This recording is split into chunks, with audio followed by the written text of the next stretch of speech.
What's going on today, guys? It's GLG James back with another video. Today we're breaking down my red Shanks deck profile. With the starter deck, it really came with a lot of good cards that I think really kind of elevate the deck. It's not really seeing a whole lot of play right now. I think it's super underrated. It's still a phenomenal strategy, and you can still, compete with the top of the decks in the meta. As always, guys, this is GLG Grand Line Gaming, your one-stop shop for TCG or One Piece TCG related content. We do deck profiles, we do game analysis, we do market watches, you name it. And we're only getting bigger and bigger. So as always, guys, don't forget to like, comment, subscribe, and let's get right into it. And first and foremost, we have the leader card. If you don't know what it does, once per turn during your opponent's attack, you can reduce a character or a leader card by 1000 power. So it really helps out get away from, like, if they're swinging base 5s as your leader, you can just lead ability and then you don't have to take the life or whatever, maybe save a character or whatnot. So it's huge, and it's really helps out with kind of the controlling aspect of it. So with that being said, you'll notice there's a lot of different builds for Shanks right now. There's the aggro build, that just kind of rushes down. And there's more of a control variant, which is what this is essentially. For me personally, I feel like the aggro version, it's good, and you're still gonna definitely win games with it. But I feel like if you want to go that route, you might as well just play Zoro, because it just does what you want to do, essentially, just a little bit better and more consistently, right? So I think Shanks, in and of itself, if you're playing at the aggro version, you're kind of doing. You're kind of working against what it wants to accomplish, right? So yeah, so that's the leader here. So starting off with like the searchers, we run 3 of the searcher utas. We do have, I believe, 25 targets for searching. It just kind of helps boost consistency. There's some key cards that you want to see that this really helps boost that your likelihood of seeing it, essentially, right? So standard. Next, we run 4 of the Otama. Standard 2k, on play gives a character minus 2k power. So kind of for that control aspect, it helps put things in range in order for us to pop. And next is my favorite card of the deck, actually. It's Building Snake. I love this card. It's so good. It puts everything, or not everything, but it puts a lot of things in range for you in order to pop them. What's great about it, too, is you can just play it out and you can just wait. There's certain matchups where they can't really pop 1 costs, so if you just play it out turn 1, it's going to sit there the entire game. And then when you need it, you can just use the ability. And if you don't know what it does, I'm a former RP Law player myself, so it just kind of gives me memories of like of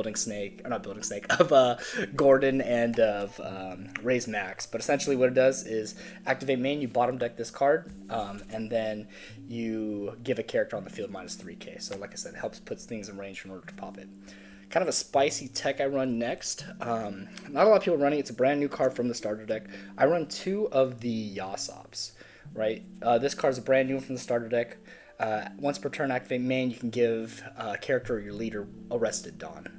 Right, so as we know, purple blue Luffy, it's a 6k leader, and with all those new there's new cards that came out that give leader 7k power or whatnot, this really helps get you kind of enabled to be able to reach, right? So instead of being able, you play pretty much on curve for the most part, so sometimes you don't really get Dawn that you can allocate to attach to leader in order to get like a free poke at the opponent's leader. So I think it just really helps out with that. Next, we run 4 of the Hongo. Another 2k, it's great, and also, I'm always not afraid to play this out with 3 Dawn and then just let that sit there once again if it's a matchup where they're not really able to remove it, right? Activate main, you can rest this card, give a character minus 2k power. So kind of like Otama, a little bit more expensive. What's cool about it is if it sticks on board, more than likely it won't, but if it does stick on board, your opponent, you can use the ability again, essentially. Plus, it's also kind of like a pseudo blocker where it forces your opponent to have to swing into it because they're afraid of you just constantly getting that free minus. Another card that we're running is 4 of the 3-cost Sanji. It's a great card. On 3 Dawn, it just really helps you out. It's a really good play. It's a following turn, helps you poke at leader. And just really, essentially kind of be aggro, while also having the ability to, on KO, draw a card. There's not a whole lot of cycle or draw power in the deck, so being able to just have that and maintain hand size is wonderful. So, next, another kind of spicy card that we've been testing for a while now that I've really liked. It's kind of the secret sauce right now. It is for Shariah. Right. Once again, former RP Law player. This is our bread and butter here. But it's such a good card. It's a 3-cost blocker. On block, it matches your opponent's leader's power. Right, and then also when attacking does the same exact thing. So purple black Luffy, this card's huge, as well as berry Luffy as well, even grape Luffy too. Any of those ones that boost leader, essentially, if they're swinging 5k, you get a free block. The way purple black kind of has to sequence their stuff, it makes it really awkward for them to have to try and get out that 6-cost Luffy and then swing, when in all reality you do get the free block. So I do want to mention though, it does not work well. I mean, it works well with leader, but it doesn't work in the way of like you reduce leader and then you get the free block because it copies leader. Sequencing wise, it copies, the reduce goes first and then the copy effect goes after that. So say if there's 6k leader and you reduce it by 1k, then you block, the block is not 6k, it's 5k, right, because you reduced it. So some notes to make of it. I really like this card. I've done a lot of play testing with this deck. I've played this deck since release, and I think this card really helps out in those strategies that have historically been kind of difficult. Next, for Lucky Roo, probably the best blocker in the game. If you don't know what it does, 4-cost blocker, on KO pops an original 6k, and it's an original 6k, so if they boost it with Dawn or whatever it may be, it still gets the pop, which is huge. It makes people have to really play a little awkward, and they don't really like to play around it. So next one, 5-cost Luffy. Rush, when attacking, gives a rested Dawn. Great card. If you go Sanji on 3 and then you go Luffy on 5, right, you're swinging 3 6s across the face, and a lot of decks aren't able to kind of keep up with that momentum that you have. So really good. Another new card that we're adding is the new Uta from the starter deck. If you don't know what this one is a 6-cost 4k blocker, right, which on paper doesn't sound great. It does a 2k counter as well too. Oh, move that over here. But essentially what this does is it gets minus a 4 cost, right, in hand if you have a 10k power or more on the field. So we do run some big bodies in here, so it does get that ability off. And being able to just have a chump blocker is huge in this format. I was originally running like a split of 2 Sanjis, or not Sanjis, 2 Tony choppers, and then 2 Uta, or no Utas and only Tony choppers. But you really just can't. It just does not supplement for the fact of this being a 2-cost sometimes, because being able to just throw out a 2-cost blocker that's also a 2k, because we don't, like I said, don't have too much cycle in here, so we need all the help we can get with counter power. So it really just helps out too. So we'll see that, and then also pairs really well with the new Shanks that we'll kind of go over here in a second. Next card, also fairly standard, for Ben Beckman. Super good. If you pair this off with a Hongo, you could pop an 8-cost or an 8k. If you pair this up with the Building Snake, you could pop a 9k. So just really good. Another card we are running is the Silver's Rayleigh. The Silver's Rayleigh has a 2 of, I know, hot take. It's such a good card, but right now it's not nearly as good as it was. I think it's still really good into the matchups you're already generically really good into. But just not purple black, berry Luffy, it just does not feel good to play out sometimes. We would much rather play out some of the other top end cards that we have, but it's still really good, don't get me wrong. I'm tempted to put it as a 3 of though, maybe cut like a Shariah or something like that, but so far I've seen some success with it. Nothing worse than just getting bricked out though with all the non-counters. So we try to mitigate or reduce our amount of non-counters just so we don't brick up as much. And I've done so much play testing, and I'll maybe drop some photos of some of my hands in endgame when I just have 8 cards in my hand and they're all bricks. So it kind of like forced me to take out some bricks, in other words. So another one we're running is that new Shanks. Super good card. Shanks, if you don't know what it does, on play gives your leader plus 2k power until the end of your opponent's turn. So we get to be 7k leader, right, for 1. And then also 2, if your opponent has an 8k power character on board, you could play it out for 3 less costs, so 6 costs instead of 9. So it's super good. Because if you're playing all these new ramping decks, right, all these decks that ramp, usually what always sucked is when they drop the big body and you can't go big body for big body like you want to.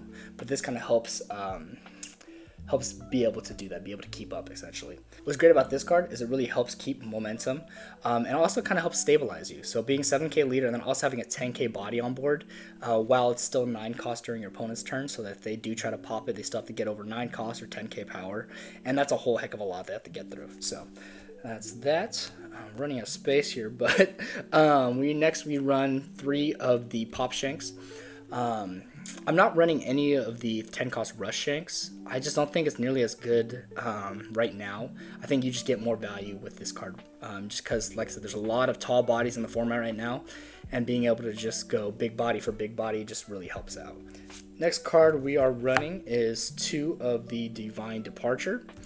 A really good card. Like I said, not a whole, sometimes you need that extra boost, but also too, it helps out a lot just the KOing effect. Believe it or not, I've been actually using the KO effect more than I've been using the counter effect, right? If you don't know what it does, it's a main effect. You can rest an additional 5 Dawn, so 6 Dawn in total to pop an 8k power, and then it's also a counter event for 1 Dawn. It gives your leader plus 3k. So being able to pop like a Katakuri, or being able to pop like a Luffy Taro, or even a Sanji Pudding, is huge. And being able to drop it, for 6 Dawn. Sometimes it sucks because you don't really establish a body, but if that was like their whole play, playing out that body, it's worth it. So yeah. And then next we do run 2 of the 0 cost event. So like I said, we have bricks, don't really have too much cycle in the deck, or draw power, so it kind of just helps out for if we do have bricks, we're able to trash them with the 0 cost event. So yeah, that's the deck list. Let me know what you think. Let me know what you think about the techs of the Shiraya and the Yasop. Like I said, those are kind of the main highlights that I've noticed a lot different in my build compared to others. Really a huge fan of it. Maybe I'll cut down this. And even then, I almost like want to put Yasop as a higher amount, because man, I really love that card. So yeah, that's kind of where we're at. And then next, I'll kind of go into the matchups. So going into matchups, I guess the big one that everybody wants to know is the purple black, or not, yeah, purple black, but also the berry Luffy. So first we'll do the berry Luffy. Honestly, it is tough. If they see it, if they see the nuts, they see the nuts, right? But that's just cards. But if they're not able to establish 2 9-cost Sanjis, essentially, I think you're in a really good spot. And they do have the searchers, and they can search top 5 or whatnot, but sometimes they don't see it. And if they don't see it, you punish them super hard. So that's where that 10 cost Shanks comes in. That's where that 9 cost Shanks comes in. Because what's great is that 9 cost Shanks, if you play that out before they reach their 9 Dawn turn, or whatever, that Sanji turn essentially, they're not able to swing with leader. Right? I know you're thinking, okay, 1 less swing, but it really helps stabilize. So in other words, you're able to do that so they don't get that swing off, and they establish maybe they did Sanji or whatever they did, or they went 9 Mom, whatever. Right, and then that following turn, if you're able to drop that pop Shanks, they lose so much momentum. You have 1 10k body on board, you have 1 12k body on board. Maybe you have the Yasop, so you're always swinging 6, right? So those are just like it's definitely a winnable matchup for sure. It's not as scary as people think it is, right? And also, like I said, MVP cards in that matchup too are the Yasop, the 1 cost. Like I said, it gives the rest of Dawn, so you're able to swing 6s, and even that Shiraya comes up too. Because sometimes they're just trying to pump up leader and swing, but what do? You just Shiraya block and 1k. So that's good about that. Next, going into the purple-black matchup, another one where it's seeing a lot of play. It's a pretty scary deck. They can ramp real fast. They have 7k leader for almost the entire game, right? But once again, that Shiraya, huge. Because when they do play out that 6-cost Luffy, it instantly gives them that 7k leader, right? And they want to do that typically first because of their Dawn management. They want to be able to get 1 rested and get 1 active back. So when they do that, usually they'll maybe swing with a Zoro, Juro, or whatever it may be on board. You get a free block, which is huge. And like I said, helps stabilize. And then when they start going bigger and bigger, say if they drop a Katakuri, because a lot of them are starting to play that, you can drop that 9-cost Shanks for 6, or you can even drop the pop Shanks later on in the game too. So it's really good. You can go 7k for their 7k as well. So it's not too scary. I've seen a lot of success with this list against the purple black Luffy, and that Yasop, once again, huge in that matchup. Just being able to get that extra Dawn is just massive. Being able to swing 6. One game I played against purple black, I got 2 Yasops out. So I was swinging 7k for free every single time, and that forces them to either have to give me a 1k if they're a 7k leader, or they have to give me 2 cards. And at that point, you're just rushing them down and away. Right? You're removing their board while still swinging 7k, and they just can't keep up. They lose hand size. Go ahead and giant, I don't care.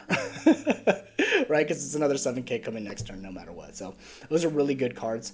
Those cards are just so good in that matchup that I almost want to boost up that Yasop, like I said. So it's testing though, and the fact that it's a 1K really does come up, because if you leader effect, sometimes you don't want to use, sometimes you want to have a 1K in hand, you know. So leader effect to 6K, turn to a 5, counter out of a 1K, versus, you know, running like 16 2Ks and just always 2King out. So it's more value that way. So yeah, that's kind of what we're looking at.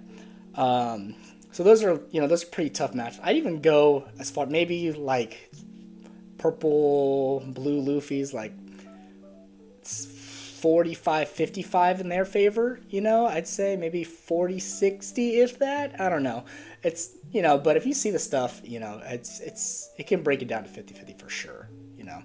And then purple black Luffy. I mean, I've only lost to it a couple times, but I really like that Yasop in that matchup. I'll even search for it with that Uta. So, and then kind of going into like the really, really bad matchups, Buggy. Oh my gosh. GLG Ryan, you know, his Buggy. Oh my goodness. Once they play out that Croc Mihawk, it's over. It's so hard to remove, because you remove one body a turn. So you're not ever able to really pop it at all. I like to try and just continuously try the pops in order to just fish out cards out of their hand, but it gets to a point where they drop all those 10 cost buggies on you. They keep bottom decking all your big bodies, and it gets a little ugly. So that one I'm still trying to figure out. I have beaten a couple, but it is real difficult. You have to hope and pray that they don't see that Croc Mihawk, which typically they do. Right? So yeah, that's kind of everything that I have. You know, if you have any questions about the deck list, please try out those techs. You know, try out that Yasop, try out that Shiraya. Those are kind of the highlight points. If you take anything out of this video, those are the 2 cards you should try to add in. But that's everything. You know, always let me know what you think of those techs. Let me know if you guys like the list, or if you guys have any questions. I'll be sure to answer them down below. So as always, guys, don't forget to like, comment, subscribe, share with a friend. GLG out. Right.